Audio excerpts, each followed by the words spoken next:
Thank you as well for joining us for this broadcast coming to you live, as I have said, from the private residence of the Deputy President, Rigathi Gachagua. Thank you for having us, Mr. Deputy President.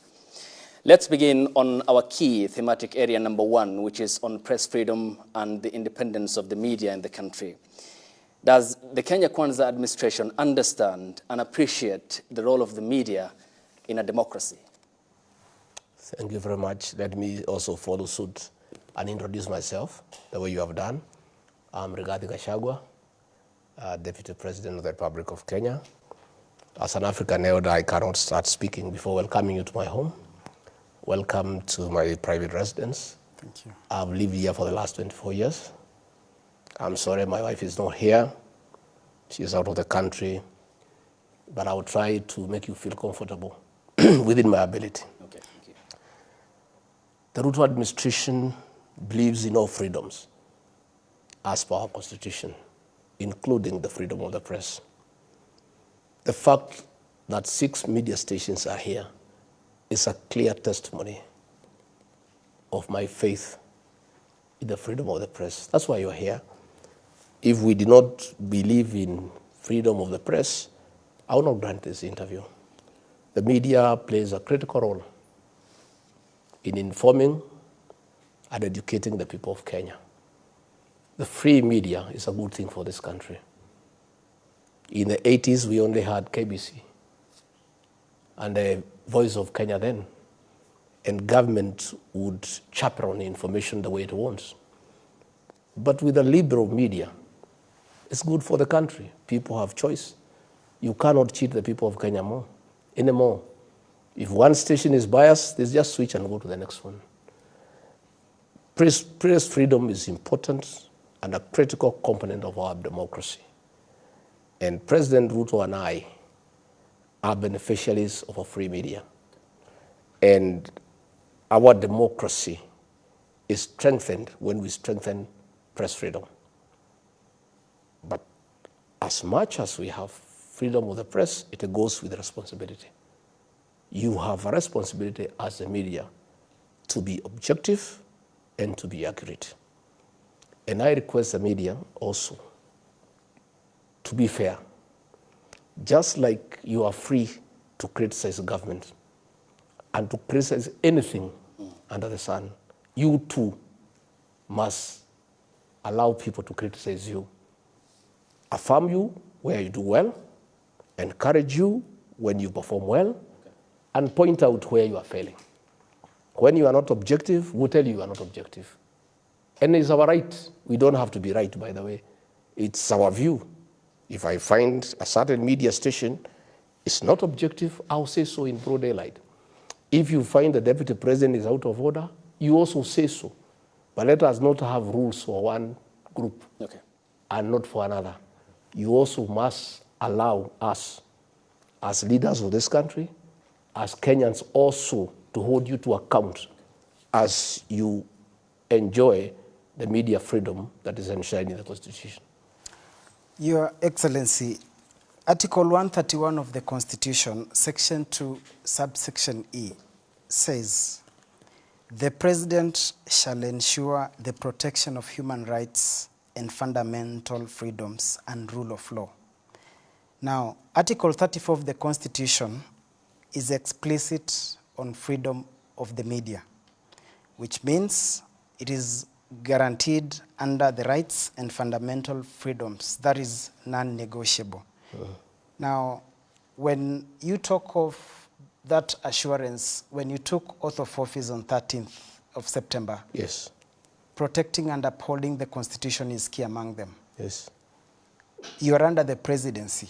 You are tasked to protect the freedom of the media because it's under the non-negotiable rights, yes, rights and fundamentals. yes, You were in Murang'a recently, yes, and you spoke clearly yes, that the media attempted to cross your path. You hammered them 9-0 in your own words, yes, and said, hata hapa mbele tumewangoja mtaona.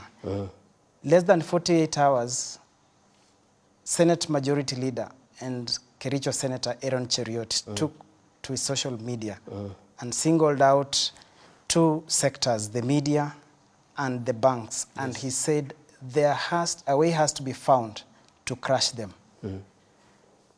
What does that speak when it comes to freedom of the media? What is the agenda of this administration as far as the media freedom is concerned? Absolutely. I repeat what I said in Muranga. We hammered the media 9-0 because media was part of Azimio. And we hammered Azimio and all its affiliates, including the media. That's what I meant. And in another election, if the media is in bed with our opponents, we'll crush them, politically speaking. You remember, the media sponsored headlines against President William Ruto. The media ran fake opinion polls, which were discounted on the ballot. The media had false narratives against the candidature of William Ruto and I. As late of last week, the Standard media, against all known journalistic ethics, ran a headline that Gachagua and his wife had asked for 1.5 billion. All the other newspapers reported correctly. They went ahead to say that Gachagua had demanded for 1.5 billion, which was untrue. Gachagua does not demand for any money. The office of the Deputy President is a public office that is supposed to be funded from the public. Gachagua, the Deputy President, has a spouse, not a wife. It was a very biased piece of journalism. They went ahead to say that Gachagua demanded. The former minister had said they had requested on behalf of the Deputy President and his office. There is nowhere he talked of a demand.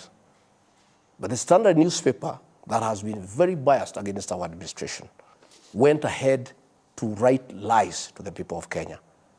And we are saying, much as we respect the freedom of the press, when you go haywire, when you degenerate into gutter press and yellow journalism, we'll call you out, just as we respect your right to call us out. So it's a mutual relationship. And the media cannot arrogate itself the moral high ground that it can criticize others, but cannot be criticized where they go wrong. You, the media, carried fake opinion polls. The people of Kenya, on the 9th of August, put you to shame. And we kept on saying these are sponsored polls. And we called you out. We saw owners of media stations on top of a lorry, a media owner campaigning for Azimio. That is not objectivity. We had to call them out. So if you want respect, it's mutual. Be objective, observe the code of ethics, and don't be biased. Be objective. So what Senator Aaron Cheriot said is that among the people we are looking at is the media, because the way they are behaving is not right. I have seen new people, the media. When we had the previous administration and prices of food were high, you never wrote a story. Today, even when those prices have gone down, it's a headline every day. You are not objective, and that is the truth. Now, and we shall continue. We shall continue every day. I would have been concerned if any journalist had been harmed by anybody. If you had come to this home and you are locked out, you have not been locked out. You cover the president, you cover myself, you cover all our ministers, and nobody has stopped you. But you cannot gag us from giving an opinion of what we think is your performance. That is our right as Kenyans. Much as the media freedom is enshrined in the Constitution, our freedom of speech equally is guaranteed by the very Constitution. There was a journalist who was attacked in Muranga at the your spouse's event. You've said you've not heard. There's a journalist under Nation Media Group who was attacked in Muranga. That journalist who had a scuffle with the security personnel attacked the spouse of the Deputy President has had 4 other scuffles with security personnel along the way. That journalist comes to meetings drunk all the time. And what will happen is the security people have to do their work. If you come, you are drunk and disorderly in a meeting. Even if you are a journalist, you are not above the law. And that is not the first situation. That was the 4th. He had 3 other incidences with former Deputy President, now President William Ruto. Okay. And it is his habit. Every time there is a meeting in Murang'a, he turns up drunk, becomes unruly, and the security personnel, just as the media have a job to do, okay, they also have a job to do to protect the person they have been assigned to protect. Thank you. Na Mheshimiwa Naibu wa Rais, tukisalia tu kwenye hilo swala kuhusiana na uhuru wa vyombo vya habari, unahisi ya kwamba maneno ambayo yanatumika na wale viongozi ambao wanasema ya kwamba wanahabari pengine wana kasoro fulani ni maneno ambayo yanafaa? Kwa mfano, unapotumia maneno kama cartels ama hiyo kucrash, unaona ya kwamba pengine mnastahili kutumia njia gani angalau kupeleka malalamishi kwa wale ambao wanastahili? We'll continue talking about cartels. We know some of the cartels even own media stations. That we know. So it is absolutely correct when the media stations try to protect the cartels, because 2 media stations are owned by the very cartels we are fighting. And we are going to fight these cartels because we have a responsibility as leaders of this country to make sure that we protect the farmers from exploitation. Okay. We make sure we protect consumers from exploitation by cartels who had been perpetuated by state capture and conflict of interest. So we know that 2 media stations are owned by the very cartels we have a problem with. Okay, but Deputy President, Excellency Gachagua, you are in position of power as the second senior most employee, and that mandate you enjoy from the people. Have you lodged complaint as per the laid down procedures, for example, institutions within the media framework? I mean, there is vagueness about people you want to name. You're saying issues of cartels, but have you followed the right procedures and channels as laid down in law? I am a leader in this country. One of my duties is to comment publicly about the issues that I think I need to comment on.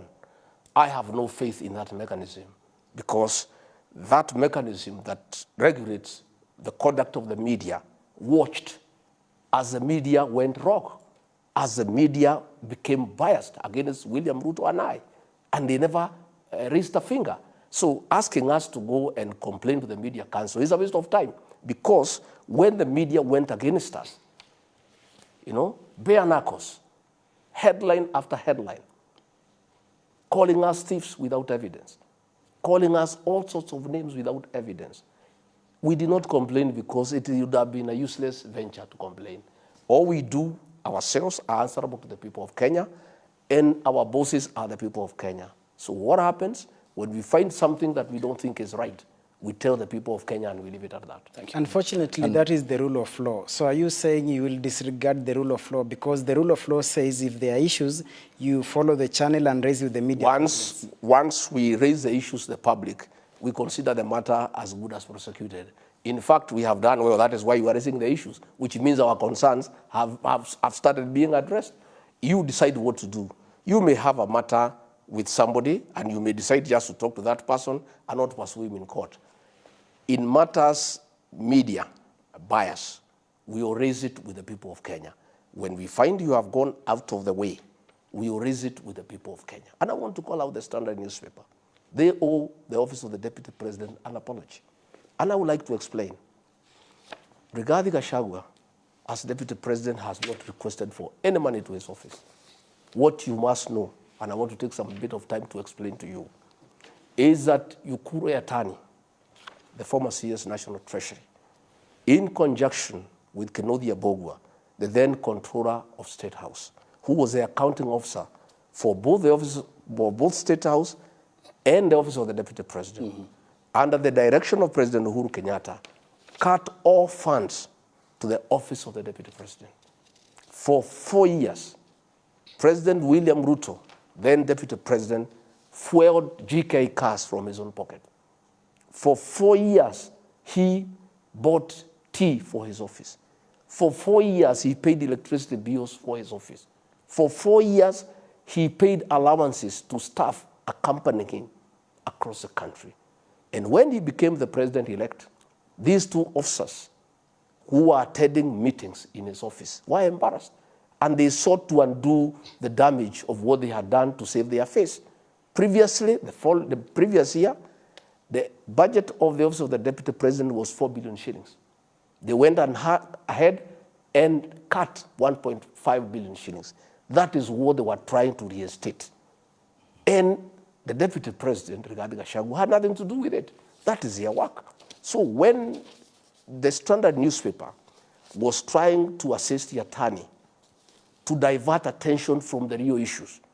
The real issue was that in the dying hours of the Uhuru administration, President Uhuru Kenyatta pushed the control of budget through Yatani, and it's documented through WhatsApp messages, to pay 15 billion shillings in 26 minutes. Money that we shall give you details of how it was stolen. And the Standard newspaper was trying to divert attention by letting the people digress from the theft of 15 billion shillings in 26 minutes in the dying hours of the Uhuru administration by trying to say that the deputy president had requested 1.5 billion shillings. Even if he had requested, he had not stolen the money. A request is just a request. But in this matter, no request was made from my office. It is the Controller of State House who made a request, and they were trying to undo the damage they had done to President William Ruto to save their face. So I would like to say, when such issues happen, we shall call you out, because we expect the media also to be responsible. And we expect the media to know the elections are over. Azimio lost. We know you went to bed with them. Can you stop living in denial and get back to work and work professionally and objectively and report to the people of Kenya the happenings as they unfold? Your Excellency, Section 27 of the Media Council Act, I want to go back there. Section 27 of the Media Council Act establishes a Media Complaints Commission. One of the main mandates of that commission is to handle complaints from the public. You've clearly stated that you are not going to seek redress through, such mechanisms. Does that mean that now we have two sets of rules, one for the common Mwananchi and then others for the Deputy President? Absolutely no. You have a choice whether to complain or not. Even in normal times, there is somebody who can abuse you, and you decide to live with it. You don't have to report because there is a law against abuses. It's your choice. In our cases, we are leaders. Once we have let the people of Kenya know that the Standard is biased, we leave it there. It is the people to judge. And the fact that you guys now are feeling it is very good for us. It's very good for our democracy, because we are having this discussion. You expect to be biased, to be subjective, but you don't want to be questioned by anybody. Yet, every day you hold us to account. You hold everybody to account. You don't have that preserve. That is only you who can hold others to account. The media too must be held to account. And we'll call you out when you become biased, when you are not objective. We have a right as leaders, as a country, as a people, equally to call you out. Excellency, before we move to the next itemized agenda, which is on governance, one final question on this. We are a democracy, and you have stated that. You have the right to be offended and the right not to be offended in democracy, because we are a secular society. And the media professionals have largely adhered to the code of principle and ethics, which is objectivity and the right to fair coverage for all the parties. You have talked about crushing in terms of political. You have said you will not complain as per the laid out procedure, and that you will complain to the people. The people voted for the Constitution, which provides for that avenue. We're still hanging, there's something loose about it.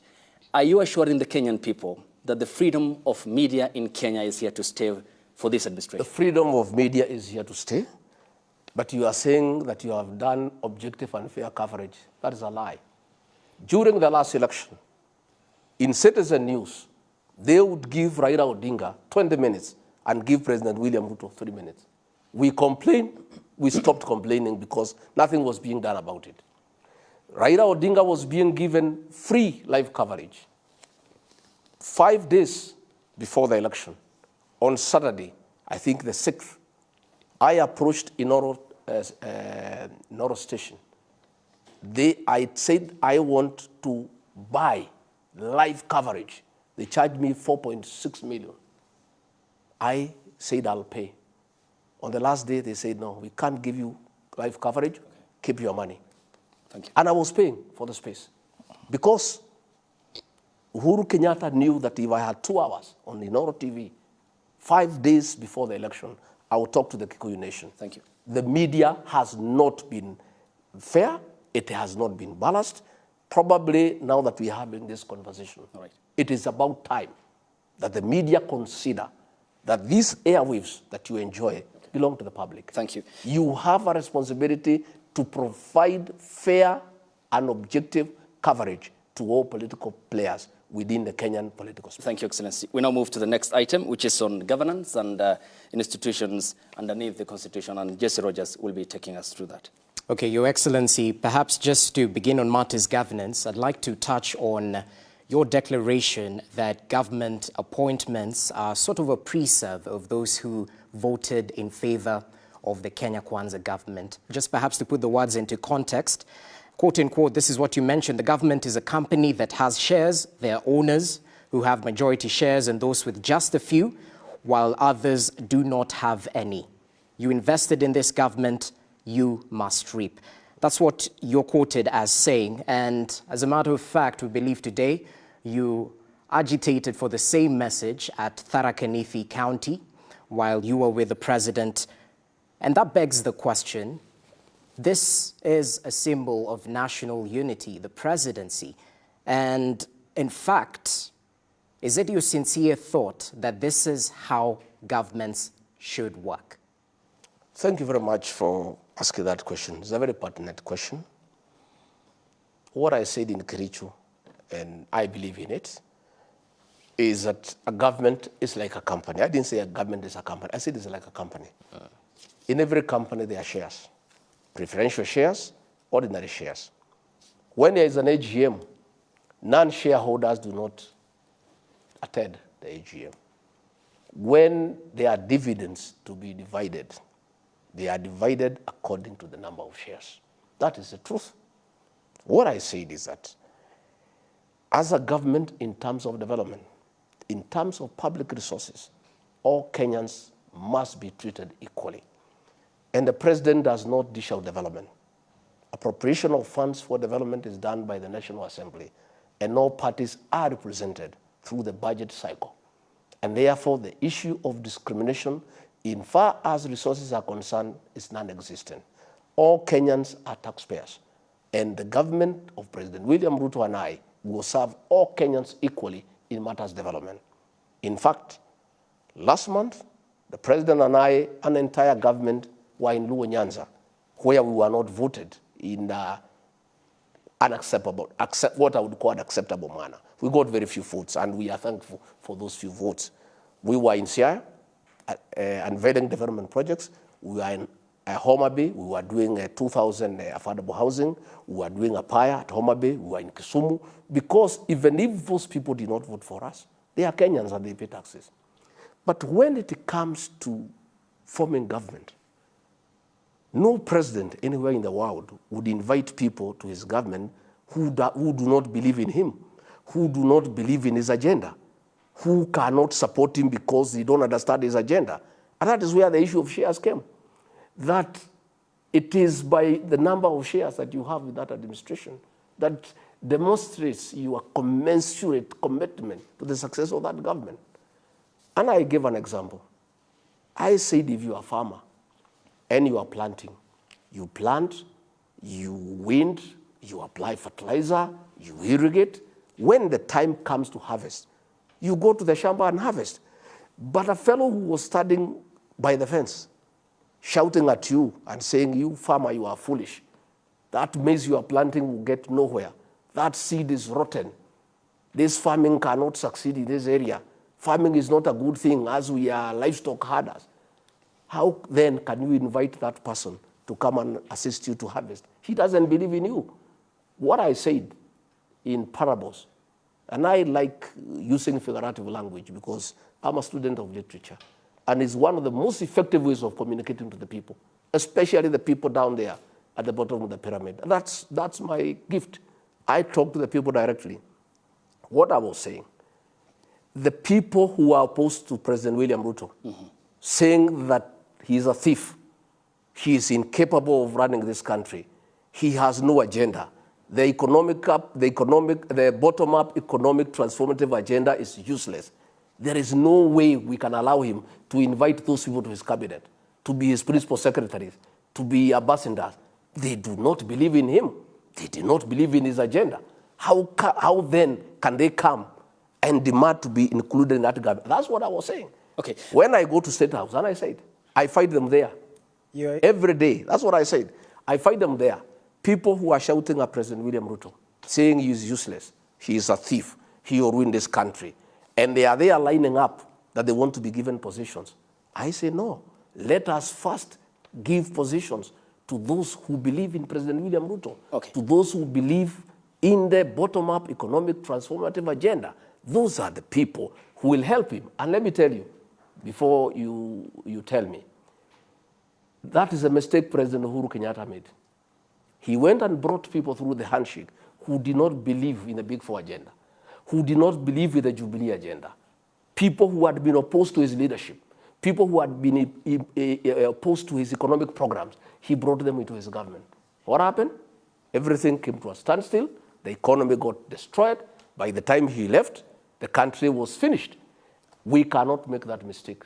And that is what I meant. But in matters development, in matters public resources, every Kenyan will benefit from this government. Your Excellency, with all due respect, Article 38 of the Constitution talks about political rights in the sense that every citizen is free to make political choices. That is a fundamental right and freedom. Absolutely. So what are you saying by saying the former president made a mistake to bring other people who never supported him into government? And what are you saying? Because if it's a right for every Kenyan to make a choice, and then tied to Article 131 as the presidency, the symbol of unity. That is true. So in essence, that is true, but choices have consequences.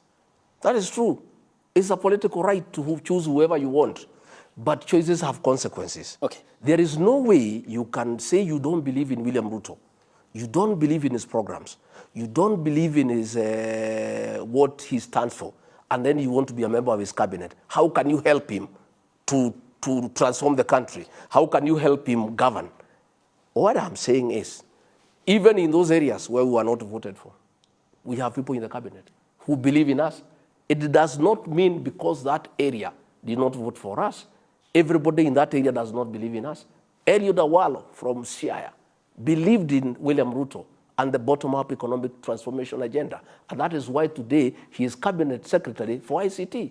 Raymond Omolo, he believed in Dr. William Ruto and the bottom-up economic transformation agenda. That is today why he is a PS for Interior.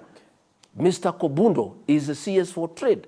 We are saying in every part of the country, there are those who believed in President William Ruto and his programs. So what we are telling Azimio people, when you make a bed, you must lie on it. Okay. Don't force us to take people who don't believe in us. Among your support base, we have people who believe in us. Those are the ones we shall choose, and those are the ones who will join our government.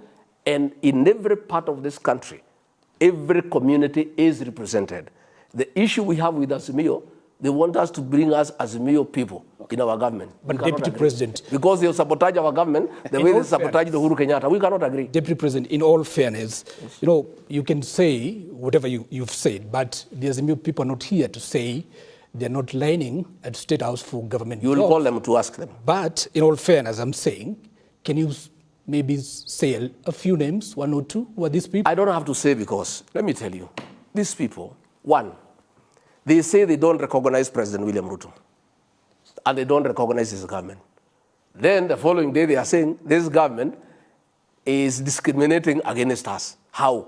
If you don't believe in the president, if you don't believe in his government, how then do you expect to be included in his government and you have said yourself publicly in broad daylight that you don't recognize him, that he is not in office legally, yet you are claiming you want your supporters who are clapping when you are saying you don't recognize William Ruto to be in your government. On a further note, when we try to reach out to everybody for national cohesion, for national unity, we hosted members of parliament from ODM, from Luo Nyanza. What happens? They were de-whipped. They were threatened. They were thrown out of meetings. So these people, they are speaking from both sides of the mouth. They are saying on one hand, we want to be included in the government of President William Ruto. On another hand, they are saying we don't recognize President William Ruto. When a few leaders decide that it makes sense to engage the president, to discuss development with him, because the elections are over, they go and have a meeting with the president. The MP for Langata Jalango was thrown out of the meeting. The other 9 MPs are under siege. The party leader of ODM is fighting them in every meeting for going to engage with the president. What do these people from Azimio want from us? One, they say they don't recognize us. On the other hand, they want to be part of government. When we say, okay, come, we talk, they discipline the people who have come to speak to us. What are we supposed to do? Okay, Excellency, and just as we wrap up on this, there are 2 contrasting issues here. You have talked about the masses and the people who you said are lining up at State House looking for opportunities in government.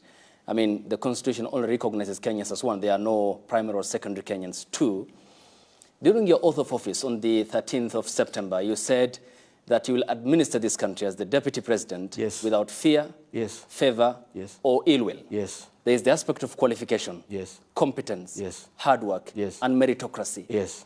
I mean, when you describe the country as a shareholding company, figuratively you said, this is so inferior to the position of the Constitution that establishes this country as a constitutional democracy. This coming from the deputy president, isn't it appalling that you said the Kenya is more or less a shareholding company?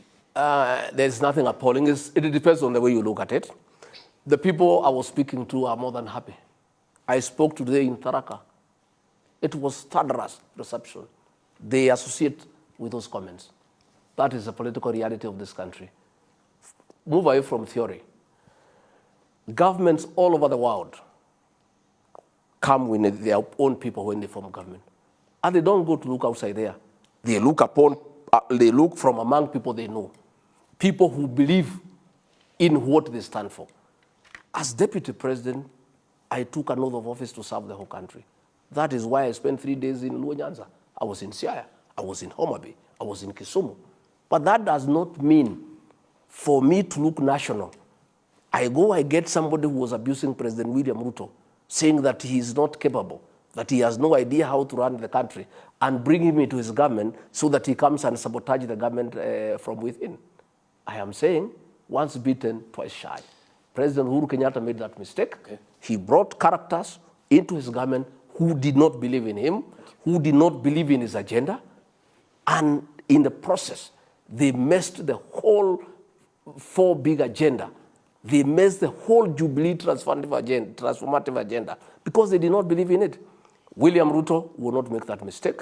He'll embrace all Kenyans from all communities, but the people to help him manage the affairs of this country are those who believe in him, are those who believe in the bottom-up economic transformative agenda, and those who believe in his leadership. Those are the men and women from across Kenya, from all communities, that he'll assemble to help him to govern this country. Your Excellency, just a quick one. Your Excellency, to some they say you appear to be always in a combative mode. Some say at any opportunity with a mic you lecture Kenyans. Is the truthful man a bitter man?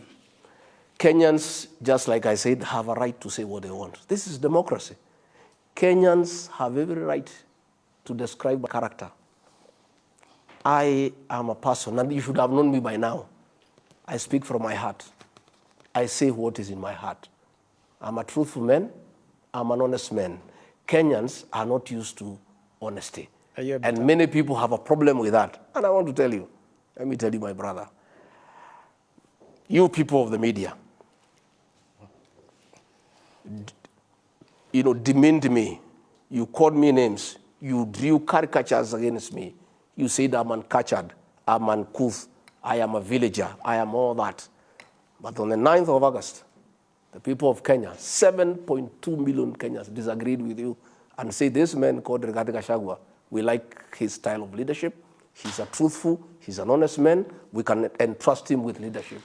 I accept and welcome criticism from the media, from the social media, from everybody. But let me tell you, nobody will ever change me. I am natural. I will never change my language. I will never change my character. I will never change the way I speak. I will always speak from my heart. Unless the people of Kenya tell me to stop. And as I go around the country, because I do, I'm everywhere, Kenyans urge me on. Yeah, they urge me on.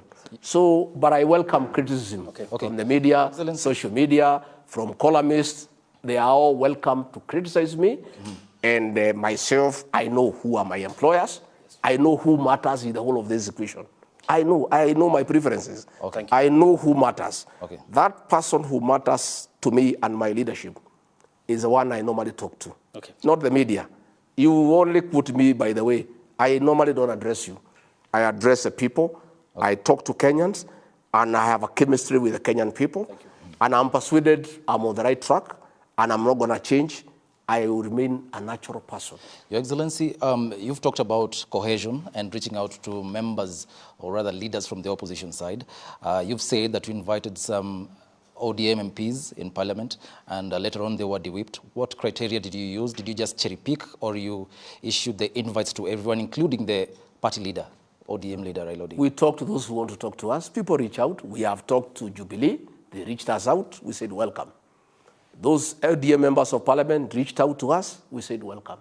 We are willing to engage with anybody who has an idea on how we can improve our economy, on how we can make this country better, on how we can improve the living standards of our people. The doors of President William Ruto are open. My doors are open. You have seen, I embrace leaders like Honorable Kanini Kega, who used to abuse me and say that I should go to prison in Nyeri so that the locals can be bringing me uji. But I embraced him because he reached out. We are not bitter with anybody. What people mistake with bitterness is the truth. You know, many people do not want to hear the truth. When I said in Kasarani that we inherited a dilapidated economy, people thought that I'm bitter with President Uhuru Kenyatta. I was just simply being honest. When I said we got empty coffers, I was simply being honest. People mistake honesty with bitterness. We harbor no bitterness. We have come in, Jubilee people are with us, ODM people are with us. We have taken action against nobody. We have not used the criminal justice system to hunt anybody. We are open. We are saying, come, talk. We work together. We are willing. We have no problem with anybody. Na matamshi yako kuhusiana na kukaribisha viongozi wote, na ya kwamba kama serikali ya Kenya Kwanza mko tayari kuzungumza na kiongozi kutoka upande wote, na tumeshuhudia wengi wakija pale State House ambapo wamezungumza na rais. Je, ni dalili ya handshake? Na vile vile kama Kenya Kwanza unaweza ukasema sasa hivi ya kwamba hauna machungu na wale viongozi ambao wakati wa kampeni walikuwa hawaungi mkono upande wa Kenya Kwanza? I have no bitterness with anybody. Honorable Kanini Kega used all sorts of insults against me. He was instrumental in my problems. He's the one who was working with Uhuru Kenyatta to persecute me. But when he reached me out, I'm a leader, and the elections are over. I told Kanini Kega, come, we work together. I am willing to talk to anybody who wants to talk to us. And we are talking to many people. Some come during the day, others come at night, depending on how they look at things. I'll continue to talk to leaders at night. We'll continue to talk to leaders during the day. And those who are willing to talk to us, we are ready. President William Ruto and I are Christians. We are not faithful. We have no bitterness against anybody. All we are saying is that we must be truthful. If that truth cuts somebody, so be it. There's nothing we can do about it. You know, sometimes when we speak the truth, you think we are against so-and-so or we are bitter. We have no bitterness with anybody. We are good people. We've got a big heart. We want to embrace everybody. Let us come and build this country together. On that bit, Mr. Deputy President, someone would argue that you people, even after you were sworn in, you said you want a strong opposition. But here today, your party, UDA, is looking for, to cut MPs from ODM and Azimio and other parties, including Jubilee Party. Are you not weakening the same opposition? You said you want a strong opposition. We are not quoting anybody, they are quoting us. What do you want us to do when they come to us? When Jubilee MPs want to see the president, he is the president of Kenya, including those Jubilee characters, he is their president. He is the father figure of this country. When they come knocking, our doors are open. We will not lock anybody out. In fact, we believe in very strong opposition. In fact, the problems of this country began with a handshake when we killed the opposition and got involved in a mongrel of a government. You don't know who is opposition and who is government. And there was no check and balance. And theft and plunder of resources started from that day. The president has recommended to the National Assembly various amendments to the Constitution to create the office of the leader of official opposition so that whoever is there has a platform, a legal platform, to go to the National Assembly funded by the state with vehicles, with support staff, with research staffers to provide effective oversight on government. We have no intention whatsoever to muscle the opposition. We actually want to strengthen the opposition. And that's why we are saying we have no need for handshake. And by the way, there will be no handshake with anybody. If those people want to talk to us on matters development, we are ready. But them coming to join government, no. We want the opposition to remain strong. We want them to agree with our people in the National Assembly. They agree and amend the Constitution, create the office of the leader of official opposition by law so that he gets resources, so that he gets support to provide oversight of a government. A strong opposition is a good thing for any country. And we want a strong opposition. On that bit, your new sec-gen of UDA, Cleophas Malala, is on record saying that you as a party, UDA, you want other parties, affiliate parties in Kenya Kwanza to fold. Do you still hold that thought, that even ANC, the other parties, including PA, including Ford Kenya, do you still want them to fold? That is Malala's idea of making UDA as a strong party. Cleo Malala is a very energetic young leader, and I really have a lot of time for him. When President William Ruto and I and our National Executive Council decided to pick him to be the Secretary General of UDA, is because we really appreciated his qualities, his energy, his passion and vigor. And that is what we need for a party. Probably his style is a little bit different. I have discussed with him.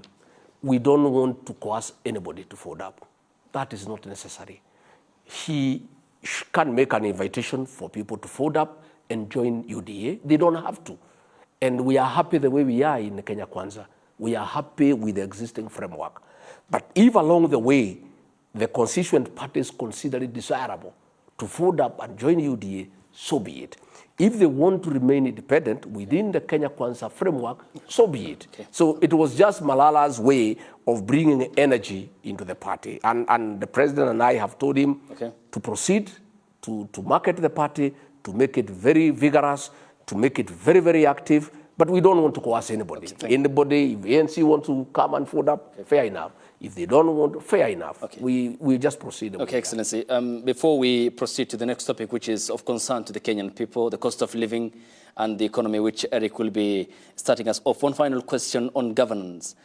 And one of the premise upon which your government was formed, and you told the Kenyan people this is a listening government, is the aspect of the rule of law and constitutionalism. You were recently in Nakuru County in defiance of a court order. Why? I was not in defiance of any court order because none had been served on me. Okay, let me just cut you. This was in relation to the recalling of Peter Mwanzo, the former Nakuru County commander, who was in Nakuru County to Vigilance House. And you said you went there knowingly that these people are not going anywhere. That's what you said. I quote you verbatim. I've come here with iron sheets, food, and 10,000 for each of the family evicted. The county commander has been removed. Two quick questions there. Why did you defy a court order? And was the former county commander recalled to Vigilance House by that directive that you made in Nakuru County? I did not defy any court order because none was served on me. You defy a court order if it has been served on you. Let me say the following. We are a country of the rule of law. We are a country that obeys court orders. There was no court order, as far as I'm concerned. Okay, were you issued with your court order? No, I have not been issued. You were not party though, so there were two parties in court. Yeah, listen, let me finish. Allow me to get the... Yeah, I know what you are saying. Okay. I'm explaining. Okay, but you are not party. That court order did not direct the police commander to oversee the destruction of property. That court order did not direct the police commander to oversee brutal eviction of children and women. That court order called for eviction. It did not call for brutal eviction of children and women. It did not call for destruction of property. What we have told police, and I want to repeat here for the record, if there is a court order asking police to provide security for eviction, that order should be obeyed. But there is a way to obey it. Which is the way? I am explaining. Okay. You table that order before the county security intelligence team to discuss the manner of eviction. One, to ensure there is no eviction done at night. There will be no night eviction in this country as long as William Ruto is president. Why do you want to evict people at night? So that you steal their property, so that there is no accountability, you rape women, you rape children. There is nobody in this country, as long as William Ruto is president, no police officer anywhere in this country will oversee an eviction at night. That is one. That eviction was done at night. As a signal had been issued when President William Ruto came to office by the Inspector General of Police, directing all police commanders in Kenya that there shall never be a night eviction. That is why we removed him. During the night, property belonging to those poor men was stolen. Women were raped. Property was destroyed. I am Deputy President of William Ruto. I cannot sit in Nairobi when an overzealous police officer, using police officers paid by the public, using guns owned by the people by the taxpayers, using ammunition, go and oversee a brutal eviction in the middle of the night against helpless women and children. That will not happen. Number two, the police in that county committee on security and intelligence, a discussion will be arrived at on how to evict people in an orderly manner so that people are not brutalized. We have come from a government, the government that was there, the Uhuru administration, that was heartless, that brutalized its own citizens under the supervision of police. So I am saying we'll obey every court order, but within the realms of the law. Okay. There is no order from any court saying that the eviction should be done at night. All things that are done at night are not good things. Why can't they do it during the day when everybody can see? That is why the police commander was removed, because there was a signal, clear. And I asked the IG for that signal and he said it to me, very clear. There is no eviction at night. Because why do you want to do it at night? What has happened in this country? In the last administration by Uhuru Kenyatta, the policemen went rogue and they brutalized the people of Kenya. You remember what happened in Kariobangi, what happened in Ruai. Kenyans were brutalized during COVID, when there are floods, when it's raining, under the watch of policemen. I am saying that will not happen, and that is why I went to Subukia to apologize to those people that our own government, a government they elected to office on the platform of not allowing brutal evictions, had actually supervised brutal eviction against the people of Kenya. Just on yes or no aspect, because still to quote you verbatim, you said any police commander should notify the County Security Committee and Intelligence before executing any orders for eviction. If evictions have to be done for whatever reason, even with court order, it has to be discussed by the County Security Committee. We have instructed the Attorney General to review the case. If that court order then, and the evictions as per the order happen during the day, will you defy the court order? Nobody, the court order will be obeyed, but its implementation will be done according to our rules. Thank you. Yes, sir. Just on that, and very briefly, before we move on to the next topic of discussion, when the Kenya Kwanza administration took over, you said that you're handing the National Police Service its own budget to make it independent. Are you confirming now that the executive still has a hand in how the National Police Service operates? The police service, the National Police Service is independent. We have given the Inspector General financial autonomy. He is now the accounting officer. Okay. He needs no direction from anybody on how to work. But the government also has policies. And the Inspector General of Police has been hired by President William Ruto. President William Ruto has a manifesto. He has a covenant with the people of Kenya. One of the things that we agreed with the people of Kenya is that there will be no brutal evictions at night. When President William Ruto hired Japheth Kome as IG, he made it very clear to him on what had been agreed on with the people of Kenya. And before he took the job, he agreed that the policies that had been agreed on in matters policing will be observed. Okay. And let me tell you, we have a very, very professional Inspector General of Police, Japheth Kome. We have a very professional CS for Interior, Professor Kindiki. Other than that one isolated incident, we have not had any other. And that is very good. Okay. You know, since we came in, today is 6 months, since we were sworn in. 7 months. On the 13th. I think it's 6. We were sworn in on 13th of September. 13th September. So I think it's 6 months today. We have not had any violation of what we agreed with the Inspector General of Police. And I'm very happy myself. Even when I discussed with the IG on that issue, he dealt with it very fast. And action was taken, and things have been normalized. Thank you. We do not interfere with the way police carry out their operations, but there are certain policies that were a covenant between the people of Kenya and President William Ruto. And all those who have given jobs must adhere to those policies. Fair enough, sir. Let's talk about the cost of living. And one of the things that we have to talk about is the cost of power. And I want to quote the chair of the Presidential Council of Economic Advisors, that is David D. I believe that his position is the official government of Kenya position. Using his verified Twitter handle, he said on power bills, we have two choices: costly power available 24/7 or cheap power available a few hours a day like South Africa. And he went ahead to say, if you care to peruse our manifesto, you would have noted that cheap power does not feature in our pledges on electricity. But your manifesto actually had promised to lower the cost of electricity in a 3-point plan.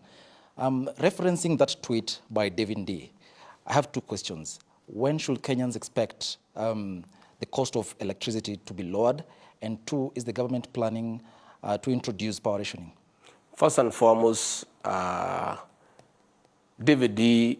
is an advisor to the president. He does not pronounce policy. Public policy is pronounced by the president, the deputy president, and the respective cabinet secretary. So I would not want to go into that as far as I'm concerned. If that pronouncement came from the CS Davis Churchill, I'll be able to talk on it. I want to say that the government is concerned about the cost of power. And a lot of things are happening behind the scenes. We are having a problem because of the prolonging drought and the effects of climate change and 5 failed consecutive seasons. All electricity generated through hydro, there's a problem. And in another 2-3 weeks, we'll have a very serious shortage.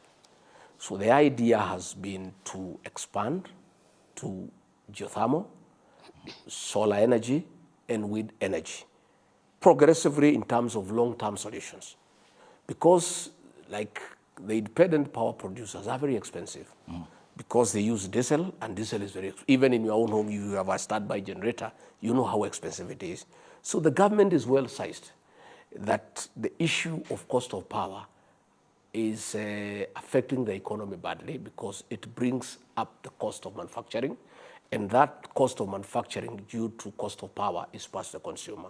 So along the way, there are many things going on which I don't want to delve in at this stage because they are still at the policy level. They are still at a discussion in cabinet. I don't want to diverge what is going on in cabinet, but I want to assure the people of Kenya that there is a big team of men and women, experts on power, who are burning the midnight oil to come up with sources of alternative energy with a view of bringing the cost of power down to boost manufacturing and production. Because as long as the cost of power is up, we will not be able to bring down the cost of living. So it is something that there is a team of men and women who are working day and night. And in the next several weeks, there will be a policy pronouncement on that aspect of what the government intends to do to bring down the cost of power. Is rationing an option on the table? I can't say at this stage. I am hoping we'll not get a South African state where we have to ration. Okay. I hope we'll not be able to get there. I was in South Africa in December, and it's not a very decent way of life. But I am saying that discussion is going on. We need to appraise the situation. What are the water levels? What is the amount of power we can get from the hydro dams? What is it that we can get from geothermal? What is it we can get from solar? What is it we can get from wind? What is it that we can get from across the country, against our overall requirement? And then decisions will be made depending on the deficit. Okay. All right, Mr. Deputy President, looking at the cost of basic commodities such as unga and such commodities, would you say that in the 6 months that you have been in power, you've done enough, the most that you could have done as a government? I think we have done extremely well. When we came in, the cost of unga was between 230 to 250. And at that time, there was a subsidy. Despite the subsidy, which was, which cost the government 8 billion, and which of course was stolen, the unga was 250, between 230 to 250. We have worked very hard. And now unga, depending on where you are buying, is between 170 to 191. As of this afternoon, at Naivas supermarket, it was 178 per 2 kg. And I think coming down to 50 shillings, 45 shillings, without patting ourselves on the back, I think we have done extremely well. And that has been short term. The long term, we decided as a government, and under the wise leadership of President William Ruto, on advice of serious economists, that subsidizing consumption is foolish because it's not sustainable. You cannot subsidize consumption.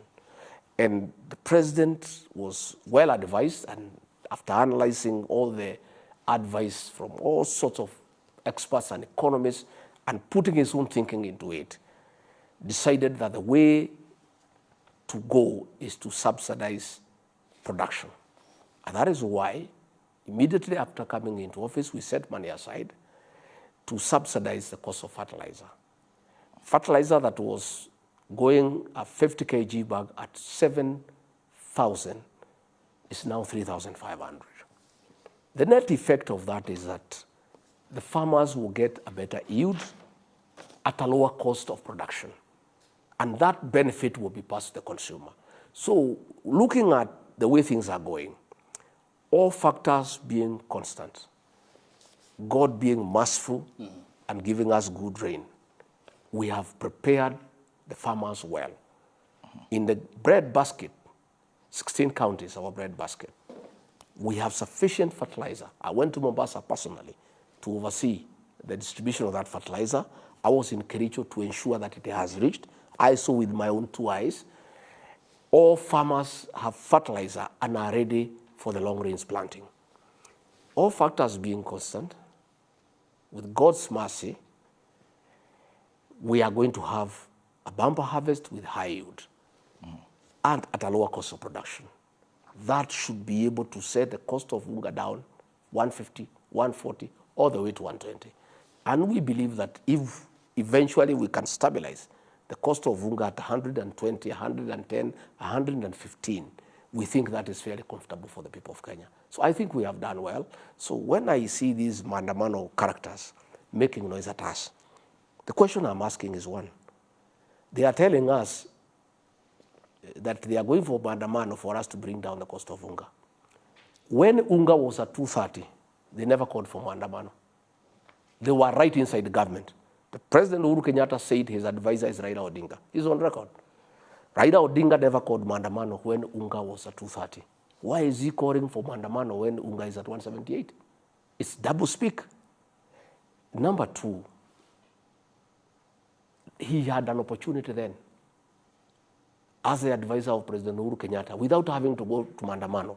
He was part of government. He would have advised his handshake brother on how to bring the cost of unga down. Just how foolish do these people think Kenyans are? These are the same Kenyans who are buying unga between 230 and 250 during the reign of the handshake brothers. There is a new government that has brought unga down by 50 shillings, 45, all the way, up to 178, 175. I think without blowing our own trumpet, I think we are not doing very badly. We are not doing as much as we would have wanted. But telling us to subsidize unga, we are not going to do that because it's not sustainable. It is foolish. In any case, there is no mechanism that is proven to subsidize unga. We have sat down with millers, and I said I will speak. 4 billion shillings were released from the National Treasury to subsidize unga. We went throughout this country, and I want to challenge the people of Kenya. No Kenyan anywhere saw a packet of unga at 100 shillings. Those millers are demanding money from us. They only received 1.7 billion. 2.3 billion shillings was stolen. They are saying they did not receive the money, and the money left the National Treasury. We are saying, why these people are calling for Mandamano to return the unga subsidy is because the network of stealing that money for unga subsidy belongs to them. So they want us to release another 2 billion, which the National Assembly has refused. Deputy President, you had a strategy to reduce the cost of specifically maize. Yes. In January, President William Ruto is on record in Eldoret saying your government has a strategy to import cheap maize, free duty maize, by end of February. And even the CS for Agriculture, Medical and Turi, including Moses Kuria of Trade, they're on record saying it. But now, after the end of, we are now in March, there's no importation of cheap maize. Kenyans were waiting for this. Yes. Where is the maize? It's good you have asked that question. The maize is not available anywhere in the world. The CS for Agriculture and the PS, the Honorable Mithika Linturi, were in Zambia, which produces maize, and there's no maize available. The only maize that is available in South Africa, and we are in competition with Angola and Rwanda for the same maize. The maize in Brazil, bringing it here because of the distance, the cost is too high. We decided as a government that the government is not going to import any maize directly because we don't want corruption. And the government doesn't want to get involved in importation directly because we don't want scandals. We don't want people in government to get into business.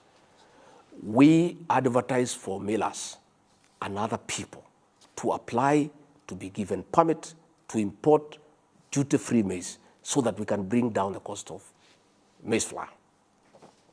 Unfortunately, and I'm sorry to tell the people of Kenya, there's no maize almost everywhere in the world. Are you now saying that Kenyans should wait? Listen, I'm just saying it is a difficult situation.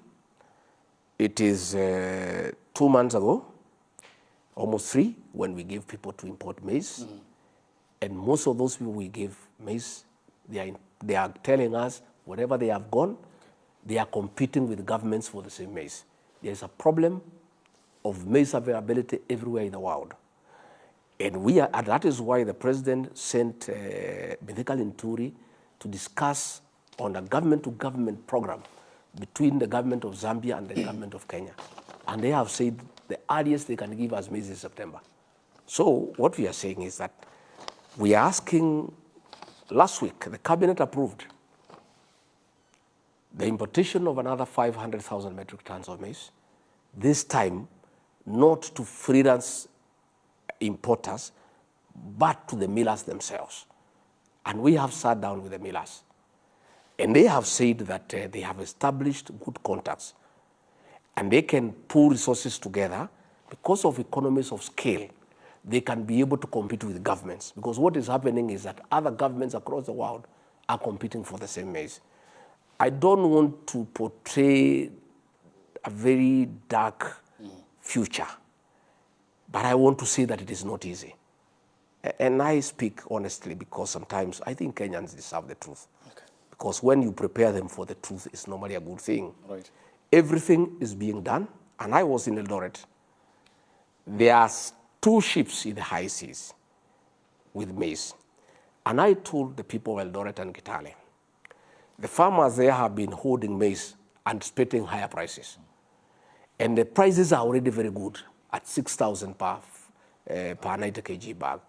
And I did tell the farmers, when these 2 ships arrive in the country and the maize is offloaded into the market, the prices will come down. Please, release your maize.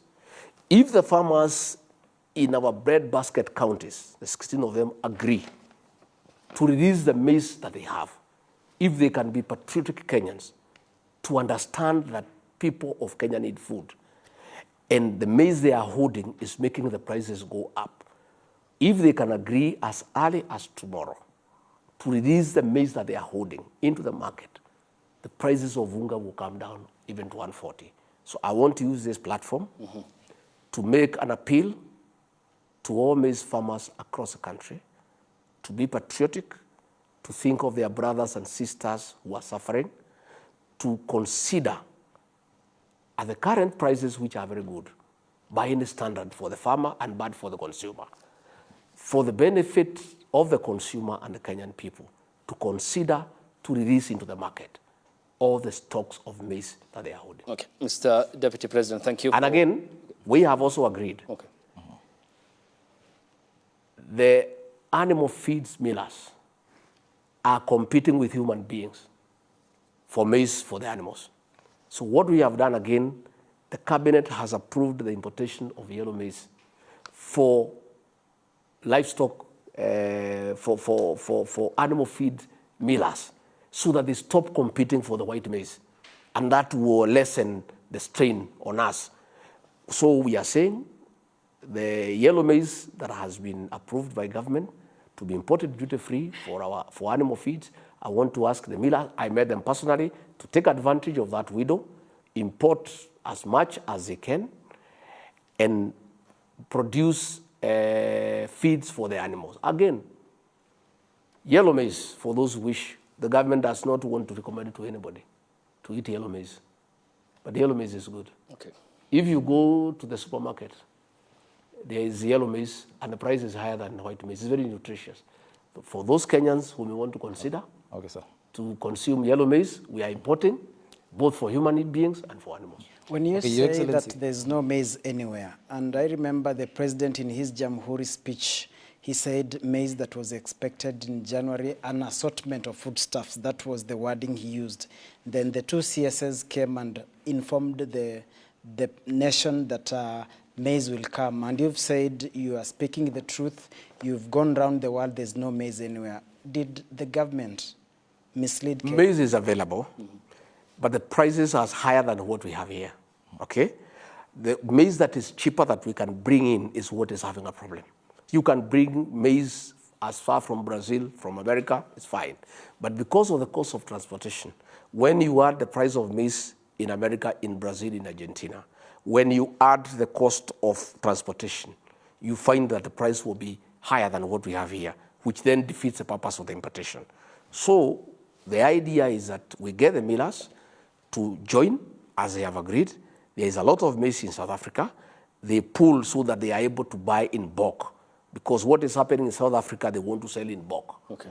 And the people we have given that importation are not able to buy in bulk. So there is a strategy by giving 500,000 metric tons to the millers to import from South Africa or elsewhere, and that will be able to deal with the problem. Okay, Your Excellency, let me take you back to the issue of fertilizers. And you've mentioned that you were in Mombasa and you're satisfied by the way fertilizer is being distributed. Just a quick research shows we have about 14,000 registered farmers in the fertilizer subsidy program. Only 4,600 currently have received fertilizer. And then there's also the issue of decentralization. A lot of farmers or their representatives that we talk to say that there's the issue of decentralization. Most of them have to travel all the way to Kitale. Yes. And then the fertilizer that they have is the NPK type, but they prefer the DAP to the NPK type. I just want you to address the issue of decentralization and the issue of farmers saying that they have not been involved when it comes to making such crucial decisions. No, we are a responsible government that has done research and done tests on the soil and determined the kind of fertilizer that is required, and that is NPK. DAP has a problem with acidity, and most of the soils in the breadbasket areas are very acidic, and therefore when you put DAP, it does not help the farmer. Mm-hmm. But the farmers have a tradition, and sometimes when you have used DAP all your life, you simply want to continue using DAP. But this government is a responsible government. It has done soil testing and determined that DAP is not the correct type of fertilizer. Okay. But those who wish to buy DAP is available at the normal price in the shops. Okay. But for the subsidized one, it is the one that is recommended by government. Your statistics are not true. We have enough fertilizer everywhere. In fact, what we have done, we have now added the counties of Kisii and Nyamira. Initially, we had Kericho, Bomet, Uasin Gishu, Trans Nzoia, Bungoma, Kakamega, Nakuru, Narok. Mm-hmm. And we have now added Kisii and Nyamira, and a bit of Baringo in terms of the areas of the Damara vein. What we have agreed with the county governments, they are partnering with the national government, okay, so that they offer the last mile distribution. What we have requested the governors to do, where we have National Cereals and Produce Board depot, the governors, because agriculture is a devolved function, can open many depots and sub-depots in every constituency. And when I was in Uasin Gishu, that matter came, and we discussed with our governor there, Kotimoja, and we agreed. And I think that is going on. So I want also to take this opportunity to speak to all our county governors, wherever they are, and plead with them to fast track and hasten the opening up of sub-depots and mini depots, okay, to take the fertilizer nearer the people so that we save them the cost of transportation, okay, and the bother of leaving their farms to go and queue for fertilizer. But as we speak, I want to confirm that we have sufficient stocks of fertilizer across those counties. And progressively, this is a pilot. It's going to be replicated across the country for other crops, not just maize. Okay, but Excellency, Mr. President, before we transition, you said sufficient fertilizer, but the NCPB in Kitale, Trans Nzoia County, they say they need 400,000 bags of fertilizer. They only received 80,000. A deficit of 320,000. The process is ongoing. They don't even have the facility to stock 400,000. What we have encouraged them to do is dispense as it arrives. And the process is continuous. Every day, and you know the fertilizer we have bought, we have also encouraged, you know, the bagging and the packing to be done in Mombasa, right, so that we can also create employment. So what is happening is that it's a continuous process. The bagging and the labeling is going on in Mombasa. We are using SGR, we are using trucks, and we are dispensing the fertilizer as it comes. But we have sufficient fertilizer for the long range for those counties that deal with the production of our grains. The process is ongoing, yes. This promise of fertilizer started on day one in Kasarani. It's now 6 months. No, but it's fertilizer. It's not a promise. It's going on. April is here now. No. There is the issue of fertilizer is not a promise. It's happening. And I was in Kitale. I distributed fertilizer. I was in Mombasa. Your people were there. The stores are full. The trains are full. In fact, the problem we are having is transportation. The SGR cannot cope with the speed of how we want it done. But the issue of the availability of fertilizer is not an issue. There is sufficient fertilizer in the country. Okay, Excellency, we are into the last 15 minutes, and we now transition to education, and Nancy Okware will take us through. Well, thank you so much. We can start by talking about the transition to junior secondary school. And it has been marred by parents complaining about congestion in classes, lack of textbooks. And recently, when he appeared before the Senate Committee on Education, the Cabinet Secretary said that 55,000 learners, over 55,000 learners are yet to report to junior secondary school. Would you say that as a country, we are well on course? Well, the CBC is a difficult matter because it was rushed without proper public participation. I remember the former CS for Education, CS Amina Abdallah, had said that we wait for a while. And the then president could hear none of it, and he ordered for it to be rolled out. And as a result, it was rushed. It is a paradigm shift in our education system in terms of the curriculum, in terms of teachers, in terms of physical facilities. The country was not ready. It was rushed. So when we were campaigning, we had a session with all stakeholders in matters education, and they took us through the challenges of CBC. And on assuming office, the first month, President William Ruto established the Presidential Working Party on Educational Reforms. That party, led by Professor Raphael Munavu, has traveled the breadth and width of this country and talked to stakeholders, pupils, teachers, parents, educationists, private owners of schools, and they are in the last stage of compiling a report. But they did submit an interim report to the president because we needed to make certain decisions. Because, you know, there was an exam for the pupils in Standard 6, and they needed to know what is their future. And the report that came to the president, and the president concurred, the recommendation by the people of Kenya through the Presidential Working Party on Educational Reforms was that junior secondary school be domiciled in primary schools. And that decision has been made. Already, there is a crisis. The crisis would have been tenfold had we proceeded on the initial plan of those young boys and girls going to secondary school. Already the parents are having a challenge, even affording the school uniform for the junior secondary school. And the president has directed the Minister for Education to make sure that no child is barred from going to class on an account of not having a uniform for the junior secondary school. So I want to say that there are good elements in CBC, but there is quite a number of issues that require serious reform. So we have agreed as a government, we are not doing away with CBC, but there is going to be tremendous reform. And the situation we are in, it is because the previous administration did not have respect for public participation. They dictated a system without talking to the stakeholders. They needed to talk to the teachers. They needed to talk to the parents. They needed to talk to the educationists. And now what has happened is that they have been spoken to, and they have given their views on how to make this system work. We are waiting for the final report, which will be ready before the end of this month, on the various recommendations on how to reform CBC and other reforms in the educational sector, including training, including universities. You know, we have a big challenge in our universities where they are not able to sustain their activities because of lack of funds from the National Treasury. There are various reforms that will be initiated on how we handle our universities. There will be reforms on the TVET sector. So the whole thing, the Presidential Working Party on educational reforms will come up with a holistic recommendation on how to re-engineer the whole educational sector for the purpose of our children and for prosperity, for the years ahead.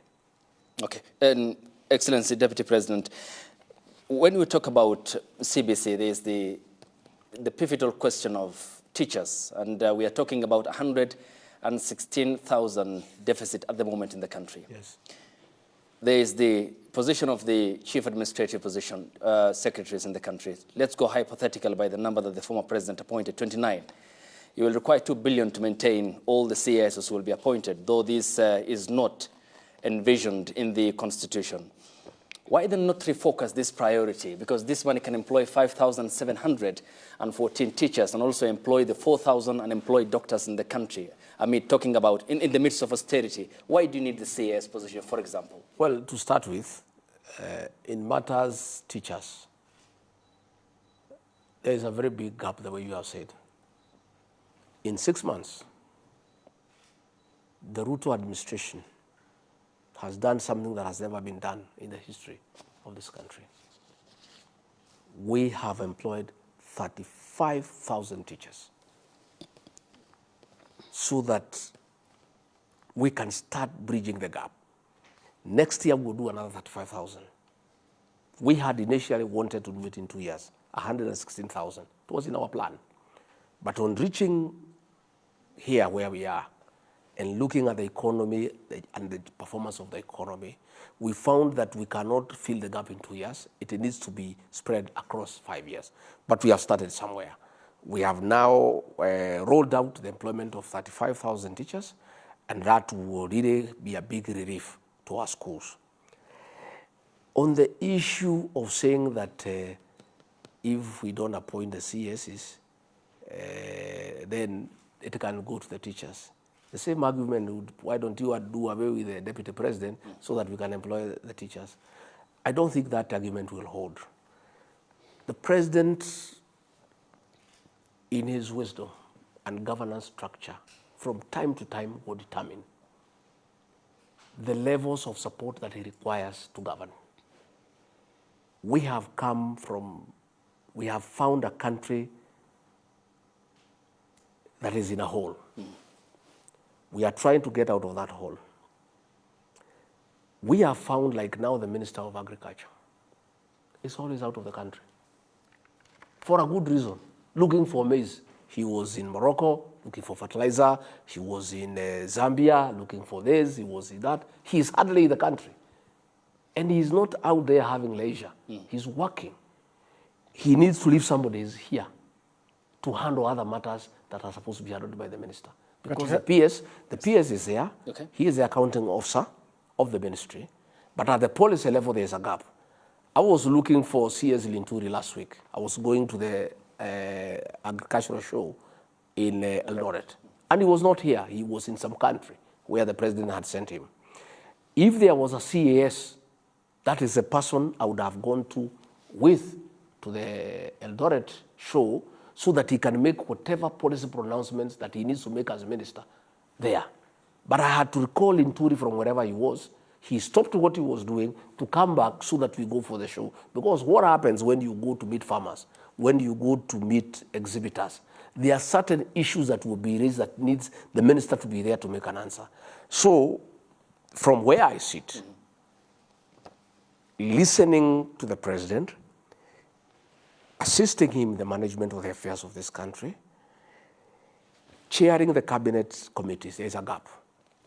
There's a serious gap. And we need another level of helpers to enable us execute our mandate. And the president and I and the rest of us are persuaded that the costs, the benefit of having the CSs will outweigh the cost to it. Okay. So that we have another level. And you see, even previously, during those years, there was a minister, there was an assistant minister. When the minister is not there, the assistant minister will go to parliament and answer questions. We are reaching a place where we are getting stuck because, you know, as a country, we have agreed that the model of development is PPP, public-private partnership. We have a lot of work to do to engage with investors across the world. This means that the cabinet secretaries at their level needs to travel to enter into agreements with various countries, with various investors. And what happens when they are not there? There is a gap. So in the next few days, the president will name the CSs. And by the way, it's a recommendation by the Public Service Commission. And those people will go to parliament, they will be vetted. Then they will come and add value to the government by assisting the cabinet secretaries and by filling that gap where we are getting caught up in situations that are not very neat in terms of service delivery. Thank you. We have under 10 minutes to go, and we have a serious issue insofar as our security is concerned. We have woken up to a serious declaration by the CS. Then the announcement that in 7 months, 135 Kenyans have died, including 20 security officers. In 1 week alone, Samburu West, areas of Malaso, Pura, and Kurkuru, a dozen killed. 6 people killed in Tot Marakwet. At the time, we have a multi-agency operation on the ground. Are we Is this war winnable, or it's just another, for lack of a better word, waste of time and resources? How do you reconcile the fact that we have a very serious operation ongoing and people are dying? And starting tomorrow morning, there are areas that civilians have been ordered to vacate, meaning that it is another humanitarian crisis. What are the measures to handle this crisis? And yes, did the government think through this humanitarian crisis that will emanate from tomorrow, 8:30? Thank you very much. I, Rigathi Gachagua, come from a security background. I have, for 15 years, been involved in matter security. I am trained. I'm a paramilitary officer.